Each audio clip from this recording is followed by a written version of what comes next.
चाहिए। रामदास ने गहनों को देखा और बोला, अम्मा, ये गहने तो बहुत पुराने हैं, लेकिन मैं इन्हें ठीक से परख कर देखूंगा कि इनकी सही कीमत क्या है। रामदास ने गहनों को तौला और कहा, गहने ज्यादा कीमती नहीं है, लेकिन मैं तुम्हें इसके लिए 500 रुपये दे सकता हूँ। बुढ़िया ने कहा, ठीक है बेटा, मुझे बस कुछ पैसे चाहिए। रामदास ने गहनों को अपनी दुकान के एक कोने में रख दिया और अपनी रोजमर्रा की दुकानदारी में लग गया। लेकिन उसी रात उसे एक अजीब सपना आया। उसने देखा कि उसके पास वही गहने हैं जो बुढ़िया ने उसे बेचे थे, और वे अचानक चमकने लगे।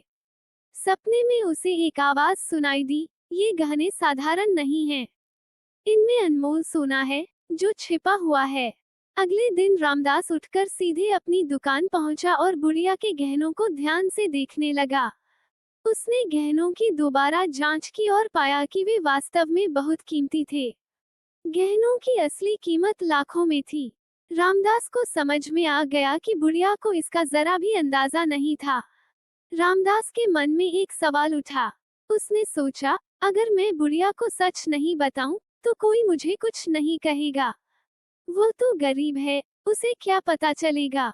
लेकिन फिर उसके मन की दूसरी आवाज बोली, ये सही नहीं होगा। तुझे उसकी मेहनत की सही कीमत चुकानी चाहिए। काफी सोच विचार के बाद रामदास ने बुढ़िया को बुलाने का फैसला किया।